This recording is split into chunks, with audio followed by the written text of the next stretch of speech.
So I'm going to just give a brief introduction first. Kevin Ryan is the founder and CEO of AlleyCorp, an incubator and venture capital fund responsible for many of the most transformative companies in New York City, including but not limited to Business Insider, a multinational financial and business news site, MongoDB, which is a powerful database provider, Gilt Groupe, an online shopping and lifestyle site, Zola, an online wedding registry, and Nomad Health, a marketplace connecting healthcare workers with jobs. Kevin is also the chairman of the board at Meetup, a platform for social events. Early in his career, Kevin grew DoubleClick, a digital advertising company, first as president and then CEO, ultimately leading the company to IPO in 1998 and then acquisition by Google in 2007. Kevin is also on the board of Tech New York City, vice chairman of the Partnership for New York City, and director emeritus for Human Rights Watch, an international non-governmental organization that conducts research and advocacy on human rights.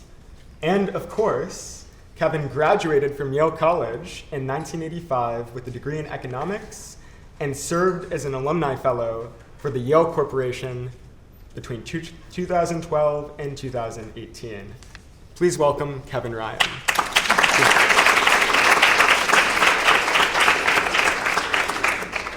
So we want to start with the underlying experiences that made you who you are today. We're going to try and walk our audience through your life and help them sort of soak up all of your incredible advice and knowledge from your experiences.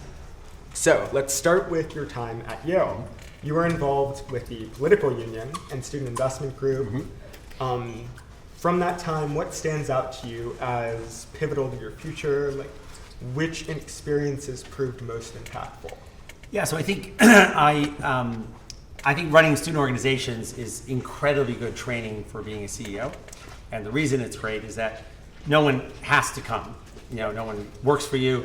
They come because they want to come, and so you have to really be a consumer-friendly person running the organization. You have to make people want to do it, and so I always did a lot of that. I ran the student council in high school and ran what was the Liberal Party at that time with the political union, and then my senior year I ran the Yale College Student Investment Group. That both are probably my two main interests, public policy and business.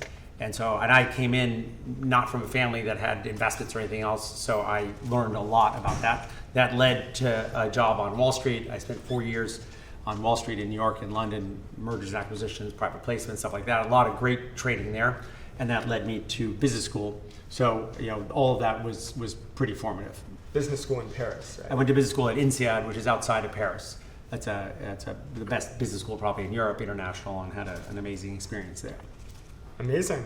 Yeah, so you're talking about that you feel like the extracurricular scene at Yale was a huge part of what was valuable to you. Which particular political party were you a part of? The Liberal Party, which at the time it's changed, was basically the Democratic Party at that time. I think it's all gone differently by now.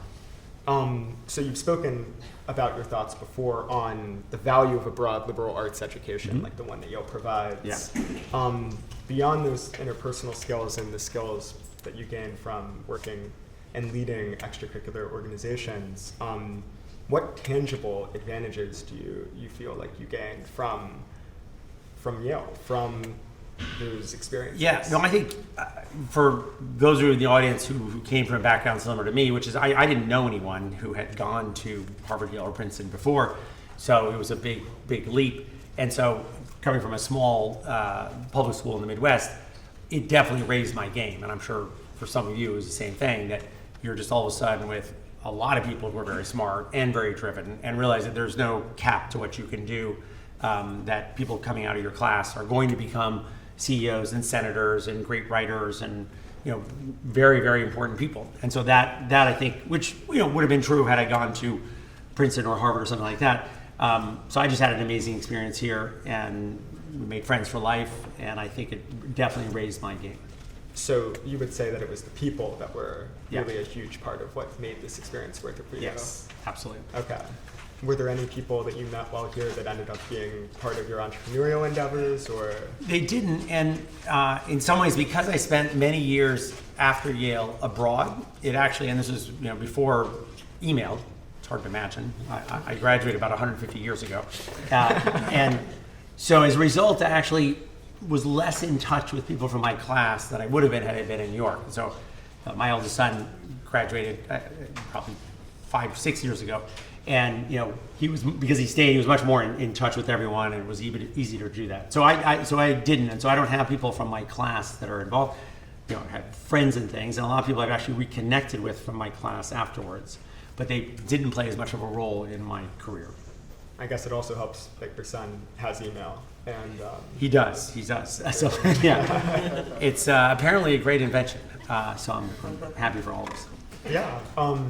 So still on the subject of Yale, before you guys all arrived, we were talking a little bit about how Yale now has this burgeoning entrepreneurial ecosystem, this building, for one, Tsai CITY, and then also the Entrepreneurial Society, which was founded in 1999, and even this new launch pre-orientation program, which just started this year, which none of which really existed when you were a student here. How should students here today take advantage of these resources? Like, how would you take advantage of them? And I think, look, you can decide how you want to spend your 4 years, and you don't have to necessarily spend it on entrepreneurial things. It's okay to devote your time to a bunch of other things you can only do here, and then pursue your career afterwards. Or if you're super excited to do it now. I don't think it has to be something that you do in college. We didn't have any of those resources at the time. When I went on the board, you can't focus on everything, but the things I was most interested in was pushing Yale to do more on the entrepreneurial side and then more on the STEM side. So it's hard to imagine, but in 2012, historically, Yale had never had a priority and decided we want this department to grow more than that department. It was sort of a peanut butter approach where you can't pick favorites. It's very difficult when you're in front of all faculty to say that we're not going to grow this department or we're going to add more here. And in the campaign, and I was one of the people pushing for this, I'm not responsible for it, but I'm extremely happy. And this links to entrepreneurial energy because the truth is a lot of startups come out of a combination of computer science, engineering, and science, and just more of it. And Yale historically has not been as strong in that. And so we are making a bigger effort. We're spending more money in computer science and engineering. The number of people majoring in computer science has gone up dramatically in the last 10 years. So we're on the right path. We're not where we want to be. We're not a top 10 computer science department yet, but we have very good people, and so we've made a lot of progress. Just as a show of hands, how many people in this room are computer science or STEM, some STEM major? Yeah. Okay, so almost everyone. And that is representative of one, Yale having more and it becoming a more important major. It's also, though, revealing that people are interested in startups disproportionately come from this area. And it's a single thing that, Yale's an incredible institution, obviously, but if you went through the data, and this is 3 years old, but 85% of the people who get accepted to Yale who are going to be in the liberal arts come to Yale, and only about 57% of the ones who are going to do STEM who get accepted to Yale come to Yale. And if I flip that a different way, 70% of the people who turn Yale down, the number one reason is because they don't think STEM is good enough. And so if you said, how do you make Yale better? You make STEM better. And so that's what we're trying to do. And a bunch of us have been pushing on this for a while, and I think we're making progress. Can you talk a little bit more about what that progress looks like or what you've been? Yeah, it's in the campaign. Like if you focus on the campaign has priorities. So we're raising, whatever, $6 billion, and most of that money is going to go towards improving STEM. And so we went through in a comprehensive process several years ago to pick out 7 areas where we think we're very strong and could be stronger, and the money's going to go there. And it's new buildings, it's professors, it's focused there. We had some facilities that were way behind. There are many, Science Hill is night and day from what it looked like 30 years ago. Facilities, and it's very expensive. Wet labs are very expensive. But that's what happens. I mean, we have, I'll get into a micro example, professor who in astronomy needs to rent a telescope each year to do his work, right? Because you need a cutting edge telescope. That's $2.5 million a year. Just to rent the telescope time just for him. And so if you want a professor to come do that, if you don't offer that, they don't come. Now, they're not being a jerk about it. They're just like, I can't do my work. unless I have the best telescope. There's only 4 in the world that are this caliber, and so this is all expensive stuff. And if you want to poach the person from Caltech, you got to get the telescope. Yeah. Okay. And there's a new telescope being built right now, for those of you that follow telescopes, that's cost $1.5 billion. That's just to do theoretical looking in the sky. And it's extraordinary that the research institutions in the United States, and maybe Oxford and Cambridge, are the only places in the world that will spend the money to do these things. And that is what moves the world forward, is that science spending. I mean, I make the point that almost everything that has moved the world forward, this is going to sound grandiose, of the last 50 years, started on one of 25 U.S. campuses. You know, you think electric vehicles are cool. The battery technology, the science breakthroughs didn't occur, at Tesla. They occurred somewhere else, and then were monetized. Cure for cancer, whatever's happening in economic theory, German literature, that all happened, most of it, on a U.S. campus. And we at Yale look back to a weird example. In 1880, the missions that went to South America to discover Machu Picchu and things came from 2 places: U.S. universities and German universities. Heidelberg, very important. No one thinks about Heidelberg anymore. No one thinks about German universities anymore, with apologies to all the German people here, because obviously German people are very smart. That's not the issue. But they at one point decided not to endow these universities with billions of dollars. They were going to have them be just educational institutions where you can just get a degree. Do you see any Nobel Prizes coming out of Germany? No. More Germans got Nobel Prizes in the early part of the century than Americans. But then Americans took over, encouraged people to give to universities. Federal government supported it, and now we do incredible things. So when I was on the board, you felt like you were a small part of that, which is great. So it's a culture of innovation then. Yeah, which takes money and focus and long term, and it means that if you go through all the projects that are happening at Yale, research projects, some of them will seem silly and will amount to nothing, and that's what science is. Because sometimes an incredible thing comes out of that you didn't expect, and you have to do 50 things to come up with 5 that change the world. And a lot of that is happening here as well as other institutions. And when you were at Yale, you were an economics major. Yeah. Right? So if you were at Yale today, would you still be an economics major? No, definitely not. No, I would have taken some economics courses, but I went into senior year art history and economics, and then decided I was going to go down a business path. And so art history didn't make sense, but I probably enjoyed that more. If I were coming to Yale today, I would go more, if I could, do more science/computer science. Okay. So I guess moving on from Yale, after Yale, your journey began with roles in investment banking, Yep. And at companies like United Media. How did these first post-college roles shape your trajectory after that? Because you didn't go straight into entrepreneurship. No. You spent a while. It doing didn't even other occur to me. things. And one of the things I always find it hard in a way to give career advice, because when I was 23, 25, the word internet didn't even exist. So if you had said to me, you're going to make your career for so many years, 25 years, in an industry that doesn't even exist yet, it's hard to plan for that. And so what happened, I did 4 years in investment banking, learned a lot of great skills, went to business school, worked for 4 years in 2 companies in finance and operations. I was the CFO and COO of a division of a big media company. And in '94, I read about the internet.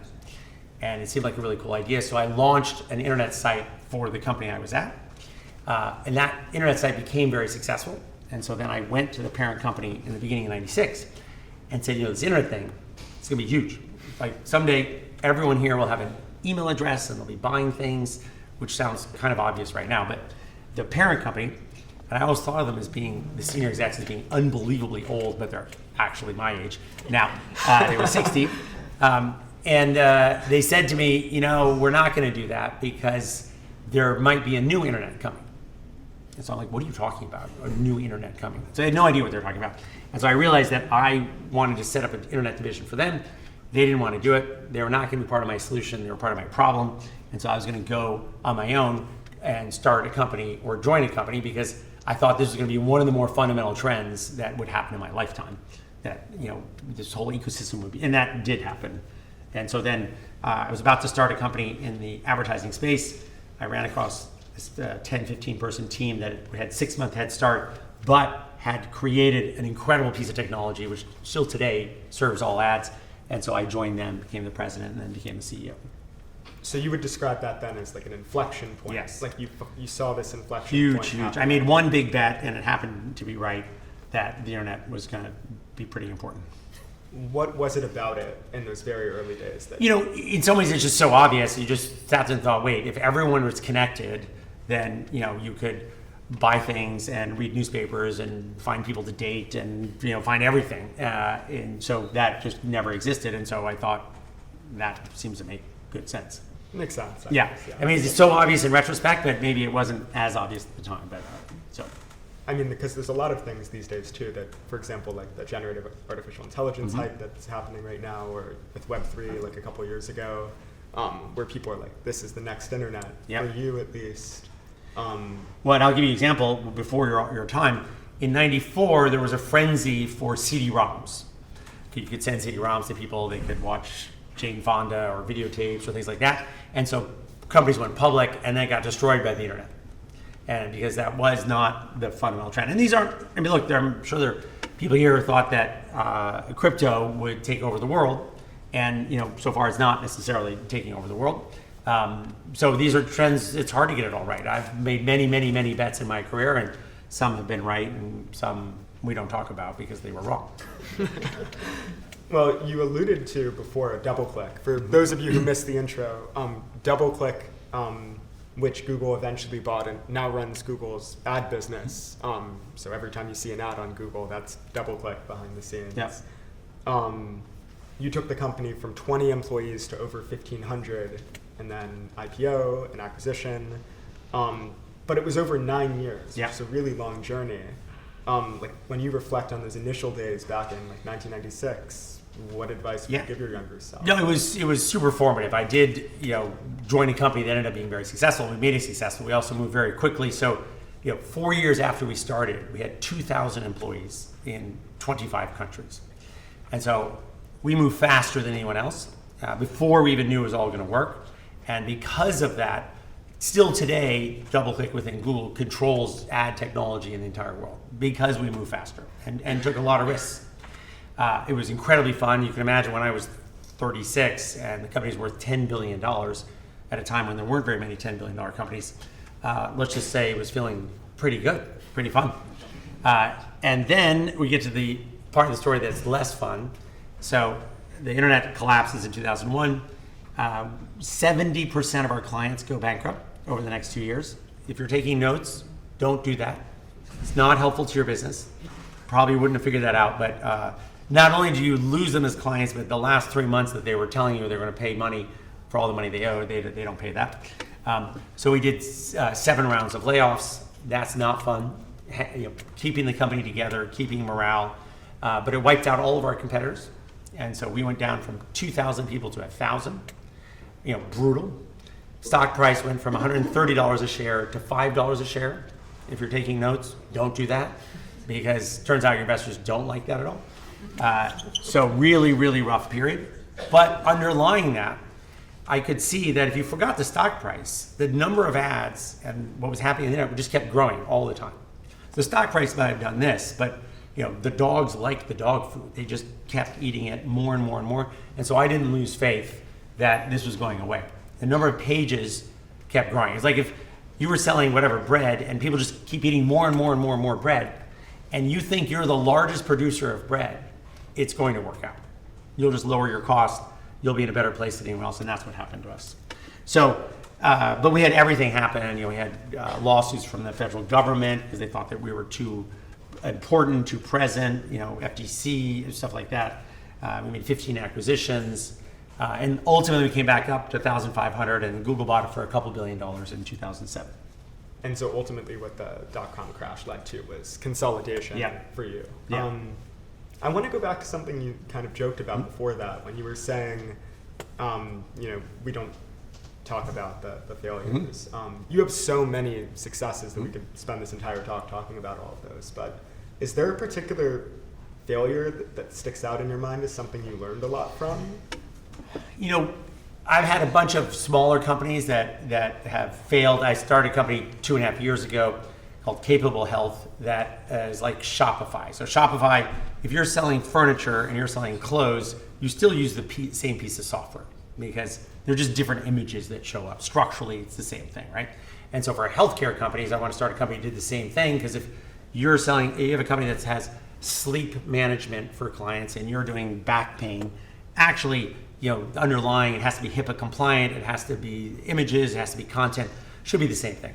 And so ultimately we put a couple $1 million in, raised more, and then had to close it down because we just couldn't get money. People didn't believe in it. It was taking too long. And you never know whether you haven't waited long enough and you need to get through that or not. And I'll give you an example. MongoDB, which I started in 2007, today is worth $25 billion. It's one of the 2 most successful companies started in 25 years in New York City. However, after 3 years, we had no money. No revenues. That's not good. And we told our investors each year we're probably going to have revenues next year, and then missed that number, and then missed it again, and then missed it again. And so, but we did power through that. And the truth is we were building a really, really good product that took time, and eventually people bought into it, and now it does billions of dollars of revenue. And so I still never know whether I made the wrong decision in closing that down.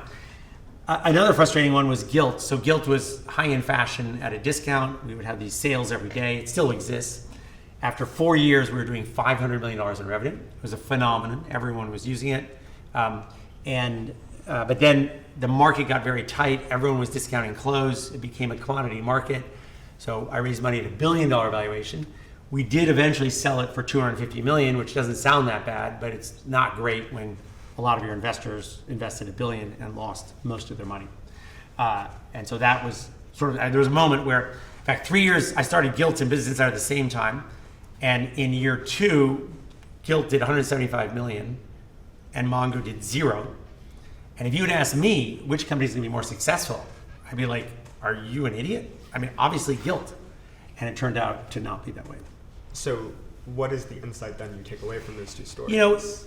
You don't, in some ways you don't know, because Gilt was a great product. The dynamics in the industry overwhelmed it. So if you are a really good oil company, but if solar energy becomes much cheaper, you may be in trouble. It didn't have that much to do with it. Or if Saudi Arabia floods the market with oil or something, that impacts you out of your control. And so some of those things are hard to predict there. We also, had we gotten bigger, we would have had more critical mass and leverage over our suppliers, and we didn't quite get there. We're pretty big, but not big enough. Okay. Well, you've said before how after DoubleClick, you founded AlleyCorp, which is sort of this incubator for just companies that you've incubator and VC firm. And venture firm. And that's a lot of successful companies have come out of that, including Mongo and Business Insider as well. And you talk about diversifying risk, how you sort of have a lot of different frying pans in the fire at the same time, or that you started to see which of these ideas would take off. And a lot of Yaleys in this audience as well attempt to juggle a ton of commitments at the same time. How do you ensure quality while overseeing multiple different endeavors at the same time? Yeah, and so I think, look, as an entrepreneur, you can't diversify. You need to start a company and do that, which I did for 9 years. And anyone who works full-time in a company needs to work full-time, and you can't do multiple things. I wasn't intending to diversify. It's more that if I start a successful company in the media space, like Business Insider, and I'm the chairman, it's not full-time for me. I have a CEO who's full-time, the team's full-time. Then if I have another idea in another space, I can go do that. You could be chairman of multiple companies. I'm chairman of 12 companies. And then I have people on my team who are also on multiple boards as well. That's what investors do.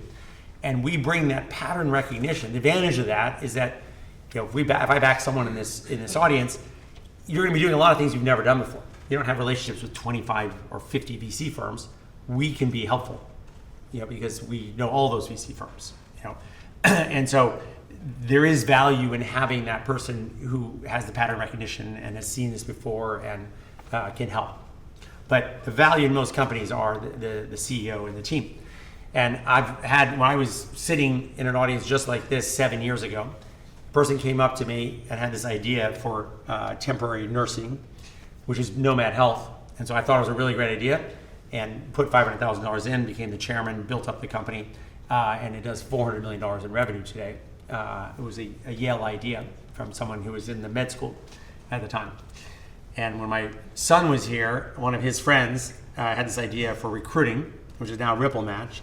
And I was not in favor of what happened, but the guy who had finished his junior year didn't graduate from Yale, became the CEO, and that company last round was worth $200 million. I was the first investor there. So there's amazing companies coming out of Yale and other places. Yeah, I mean, that's an incredible story. What are the traits you're looking for in people then that you pick for those positions? Yeah, and in general, we rarely would back people out of college. The vast majority of companies started by people out of college don't work. It's just hard to build up the team. Because don't forget, what are the three building blocks of a company? Idea, people, and money. And it's a little bit harder to get people who have 5 years or 8 years experience to work for someone who's 21. It can occasionally happen, but it's hard, and it's a little bit harder to get money. But if there's an idea, sometimes the idea is so good and the person is so persuasive that they get backed. But it doesn't happen that often. The two people I backed out of Yale were truly exceptional, still running the company today. It has 100 people, and so it was an unusual team. What we normally look for in a CEO is someone who has worked for a startup, who's been there for a couple of years, because that's the closest thing to being CEO. You were reporting to the CEO, you were head of whatever, business development, engineering, something. You worked with the CFO, you worked with everyone else, you saw how this worked, and now you're ready to step up. And the second thing we look for is, do people like to work for you? Because it's a very competitive labor market out there. No one is going to go work for some asshole. And so they're going to be out recruiting. People are going to do reference checks. Everyone's got to say, you know what? Loved working for this person. I would work for them again. They will be able to recruit a team. Recruiting is very hard. There's 0% unemployment in the startup space, like zero. So you need to have the charisma, confidence, everything to be able to build that team. So it's a lot of personal skills, which I guess going back to what you were saying before about the value of a liberal arts education is something you look. Yale people do very well out there. There's a lot of these are very, very smart people, and a lot of not everyone should be or cut out to be a CEO, but they're super talented people. Henry Blodgett, who runs Business Insider, was a Yalie. My number two at DoubleClick, David Rosenblatt, who took over for me, was a Yalie. So there's tons of great people. So for our technically adept students who are in the audience here, but maybe don't have that prior startup experience, you would encourage them then to go work for a startup before trying and doing their own. I actually think on average, the right thing for most of you is to go join a startup, something that's 20 to 200 people. You're trying to pick the right company. It's not about the salary. If you picked Google and were the 100th employee, you did very well, or Mongo. Not just financially, but you did well because you worked with very talented people, because everyone wants to work for a great company. You learned and saw success. You have a great resume. You have a great set of people who are going to be out there. That, I think, is often the best bet. I'm not a big fan of going out and working for Procter & Gamble or something like that. Was super prestigious 30 years ago, and now, if you spent 7 years at Procter & Gamble, we'll never hire you. You've had just a different set of skills that don't apply to what we're doing. And it's so big that literally, if you're successful, you will be the assistant product manager on Pampers. And your goal will be to get market share from 44.1% to 44.3% this year, which represents like $100 million. I don't care about that at all. And it doesn't apply to what we're doing. You're not scrappy. You're used to huge decisions that take 6 months to change the blue to a slightly lighter blue. We can't do that. What people need to learn in startups, and this is a hard thing for people to do, is I would say to do B+ work. And everyone got here today because they had A's in high school and did a lot of A work. And I don't want you to do that. It doesn't take that much time to do a B+ paper. An A paper takes a lot more work. It's more important that we get so much done because we're going to redo your paper anyway. We need to move quickly. Startups are about getting things done, getting them out the door, make sure they're pretty good, and testing, learning, and then we'll change it later on. So you would say then that there's it's a mindset thing. There's a threshold at which the amount of effort you put into something, the payoff for putting more effort in is not worth it. Yeah. And at Procter & Gamble, when they changed the Pampers logo, it's a huge deal, and 37 people have to approve it, and the whole process, and so it's just a different set of skills. So we don't want any of those skills. So I guess building on that as well, something you were sort of talking about was this idea that seeing success and being a part of success of another company can make it more likely that then you'll be successful when you go out and do something of your own. Yeah. Would you say that also just applies to your personal experience with how you've been a serial entrepreneur, founding company after company? Was it easier the second or third or fourth time around, and why, I guess? Well, in my case, it became much easier because my first company was very, very successful. It was at the time, most successful startup in New York, the most valuable company. So that gives you, credit when you're raising money, when people want to come join you. It made it much, much easier. So I sort of got lucky with that first company. And that's what you want.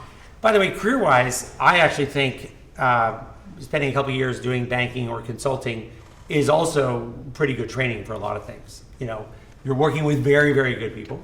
You may not want to do it forever, but you're working with smart people and being pushed hard, and there's a lot of good skills there. So students here who are considering going into consulting or investment banking for a couple years after college, that was the path you took. Yeah, and I think actually, it's easy to get down on it. It seems very traditional, but it does attract very, very smart people. And so it's not a bad way to go. If you don't have a specific thing that you want to do or a specific passion for one startup. So you would say it's better to go out there and work for a consulting firm rather than just decide to build something for the sake of building rather than having a specific problem you're trying to solve. Look, I'm not against the idea. If somehow you have one idea that seems great and you have the right team, don't worry, that team has to be very good. Everyone thinks their team is good. Everyone is like, oh, I know a guy who programs, so he can be my CTO. That's not going to work. If we talk sports here, you can't just choose someone for your basketball team who plays intramural basketball and say we're going to go pro. That's not going to work. So you have to have really exceptional people to have a chance of raising money and doing well. It's a competitive world out there, and we can't all be incredible at everything. So before I asked more about what were the traits you were looking for in people who found the companies, who lead the companies, what are the traits you look for in people who join the companies? Yeah, in startups are very functional. So there's not a strategy job or a generalist job. People need to do things. So you have a technical team and they are coding. You have a product team, they're absolutely designing that product. Eventually you'll have salespeople, you'll have maybe some marketing people, you'll have one or two finance people, and that's it in the top 30, 40 people. And so you have to be doing one of those things. I happen to come up the finance route and then switched over, but the vast majority are coming up some other route. So going back to Mongo again, for those of you who don't know what Mongo is, because we've talked about it a lot, it's a database platform for how would you describe it? It's a competitor to Oracle, but it's a non-relational database, so it can handle unstructured data, which was a very important thing. So it's now being used by 100,000 companies all over the world to store data, whether you're a bank or whether you're a healthcare company or whether you're an airline, almost everyone uses it somewhere. It's a very easy way to store large amounts of data and then access that data. But that wasn't the original, or at least that wasn't the only thing the company originally focused on.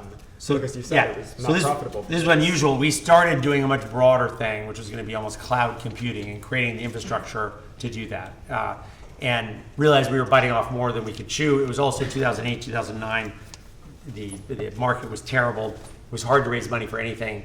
And there was no way we were going to be able to raise $100 million right away to go do everything. So what we did is just narrow what we were doing. We had progress on the database. We knew the database was a good idea, and so decided just to focus on that. And that was a good idea. So products then can evolve like throughout the research and development life cycle a lot. Then you can pivot. We've had companies that pivoted. Sometimes a year in, you realize your idea wasn't that great, or it's not as good, or the market has changed in some way, and so then you need to be realistic and make a change. And when that pivot moment happens, it probably is like a really scary decision to make, to throw away all of this progress you've made. Like how have you made those decisions in the past? Yeah, and you never know whether you're making the right decision. I've had one company that pivoted, and even that pivot didn't work, and it closed down.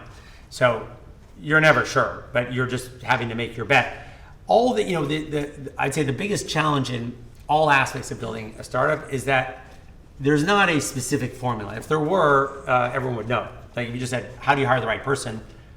It's a judgment call. If someone were giving advice on relationships, like how do you find the right husband or wife? It's not really a formula. It's the right thing for you. You've got to judge. It's got to be a fit. You can get it wrong. It's hard to tell. So these are a series of judgment calls that still come back to understanding or guessing where the world is going. So the big bet we made on Mongo was that data and unstructured data was going to be a 20-year trend, and we got that right. The second thing was, can you build a really good product? And luckily, my two co-founders intentionally are unbelievably brilliant technically. So it was the CTO of DoubleClick and our most brilliant engineer out of the 700 people who worked there. So and I was on the business side. And so, without them, we never would have had that product. So that's where we got it right. So you've talked a little bit about a bottom-up approach before with problem solving, but it's also about like seeing these big trends and trying to sort of imagine where that's going to be 20 years from now, and then following that. With so many like different trends and problems that you can solve, like how do you zero in on the ones that are worth years of commitment of your life? Yeah, in general, we start by saying, what do we think is going to grow? So like we have an offsite in a month, and we will put on the board 2033 because it's 10 years from now.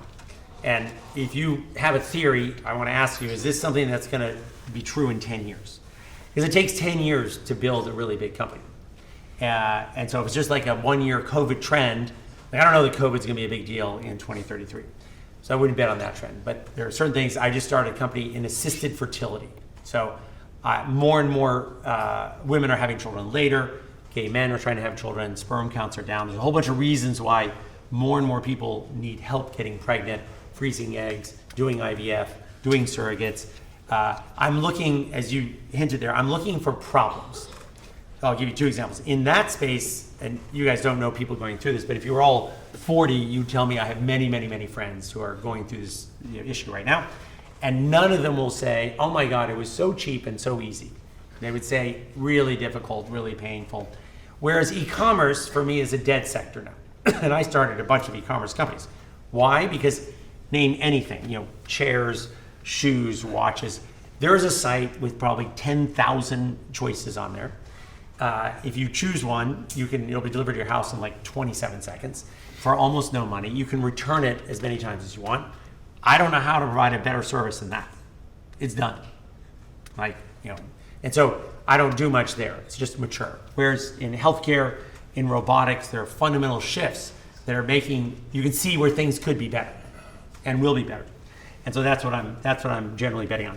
Now, once in a while, like Zola, it was a good example.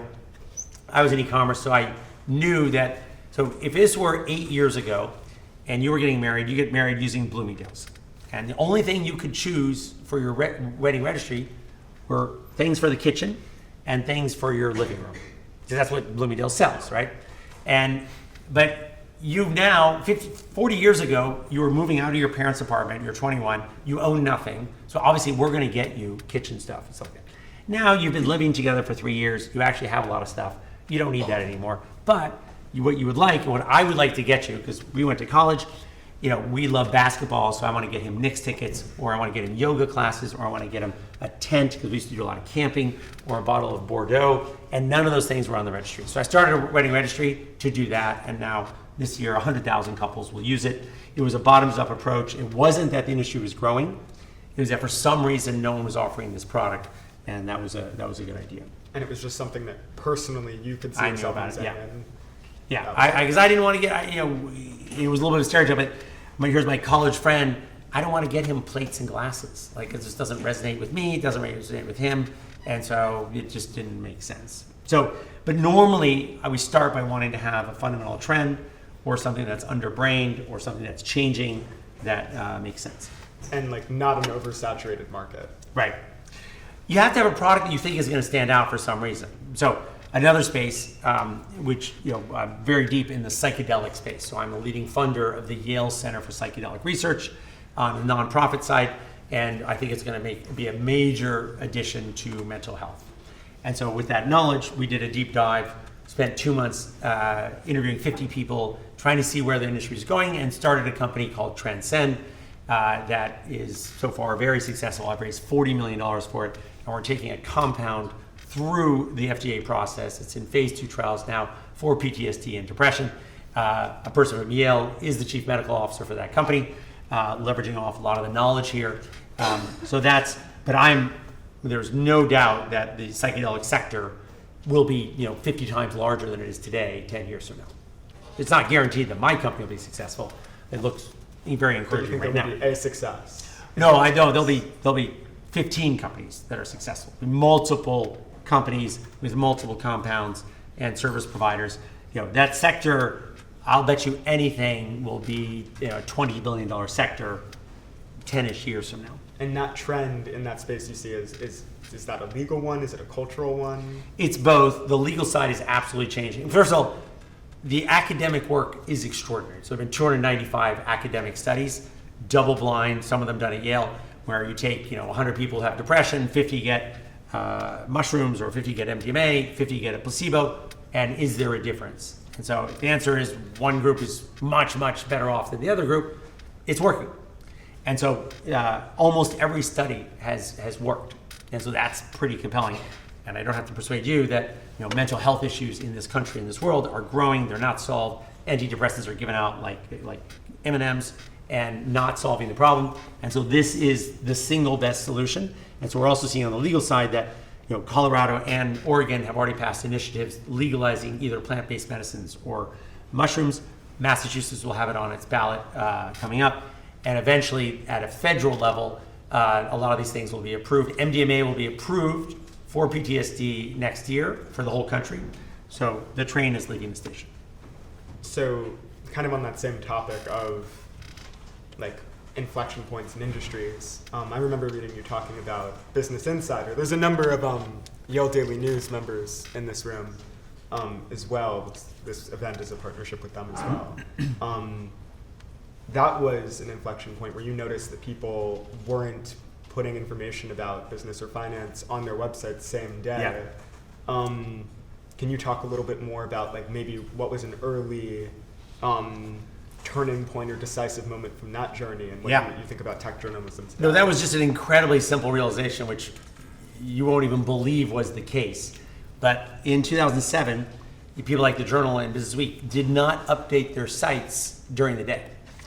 And the reason they didn't is they, for 100 years, have been on the same schedule, which is the newspaper comes out in the morning. So the stories, there's no point when you had a print publication to finish a story at 10 in the morning, because what are you going to do with it? There's no publication. So everything was due really that evening, and then you just were on that cycle. And so then the internet comes, and they don't adjust. And so it was a pretty obvious thing, like we should be publishing stories all day long. And then also don't forget that in 2007, there were no smartphones. So it was a little bit less important. You're in the taxi, there was nothing you could do. Now, if you're in the taxi, you're gonna check your phone, see what's happening. So we started publishing stories continually. And we also decided, and this has been adopted by everyone, have just punchier headlines. So, Wall Street Journal would never have a headline that says, X company just overpaid for Y company, because that's sort of a judgment. They don't do that. And so we just made it more interesting, said they just overpaid. And you may agree or not agree, but that's a more interesting article if it's intelligent. And so did that, published more stories per day, and we went from 0 to 300 million uniques today, over 15 years, without ever spending $1 in advertising. Just the stories were good, people liked it, and so and everyone hated that idea. I used to joke that raising money for Business Insider and Mongo was like my high school dating career. It was rejection followed by hostile rejection, followed by, if you were the last company on earth, I still wouldn't invest in you.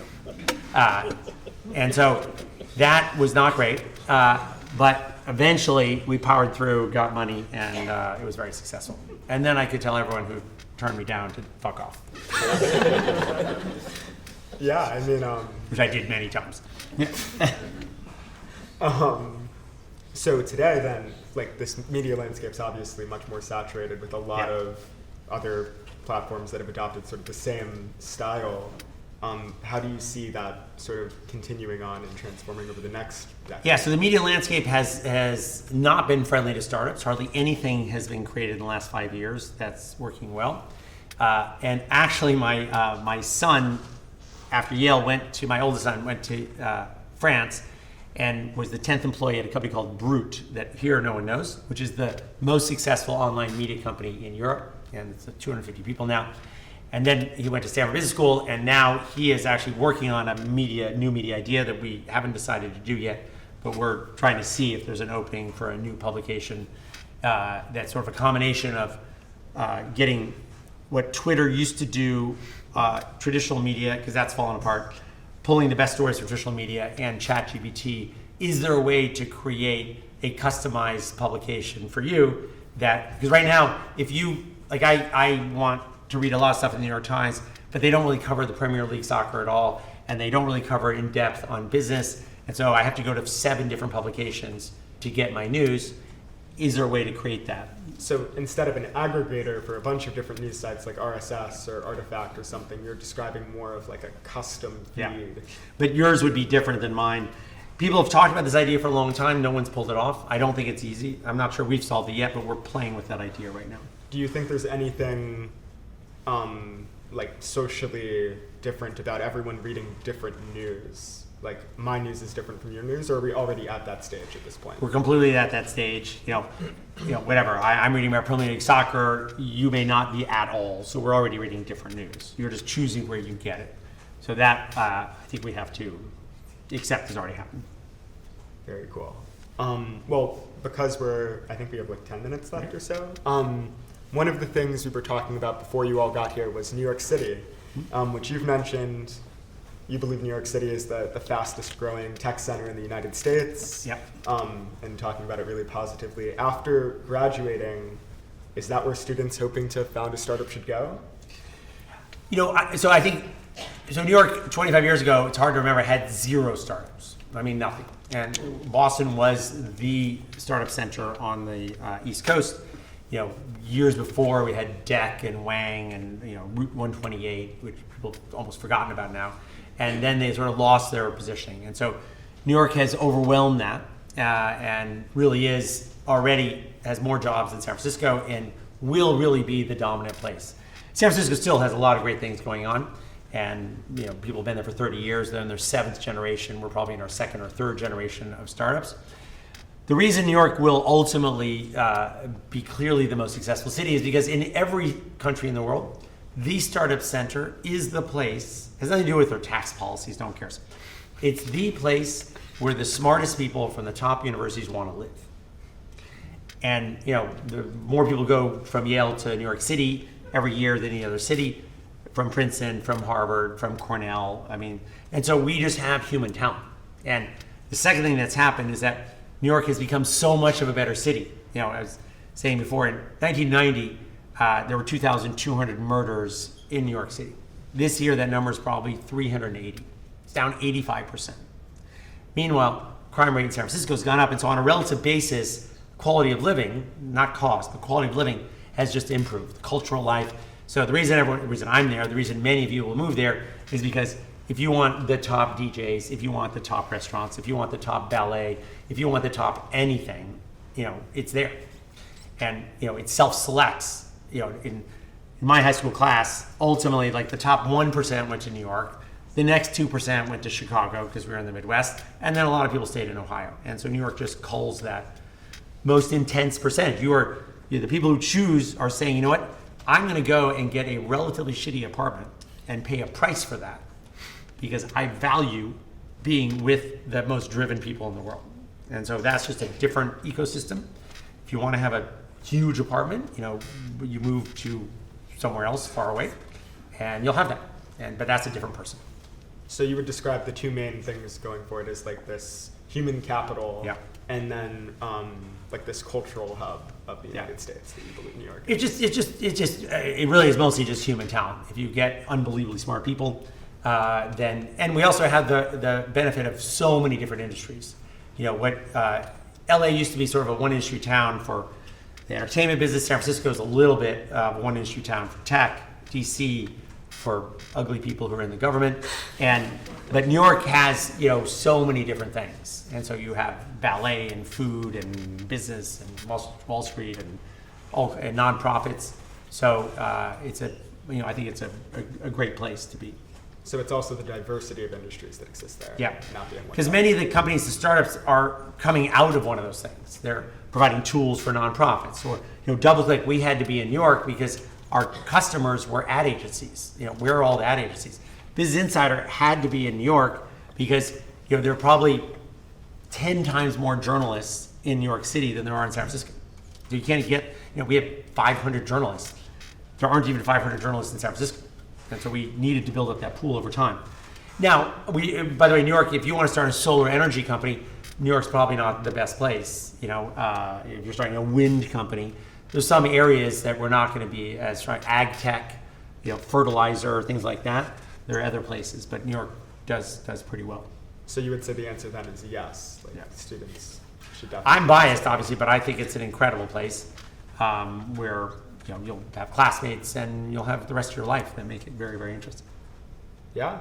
Okay. I guess is our final question for today. If you were a student at Yale again today, how would you navigate your journey? What skills would you prioritize, and how would you allocate your time? Yeah, there's a couple things. I think I referred to some of these. One is, think about doing the things at Yale that you're not going to be able to do elsewhere.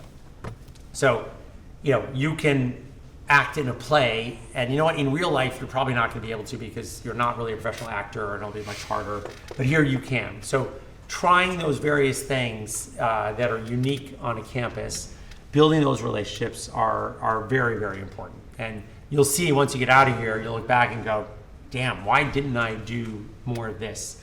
And you'll be jealous that there were those incredible speakers that come all the time that no one even shows up for, and they're world class, politicians, things like that. It's just so rich. So I would do a lot of that.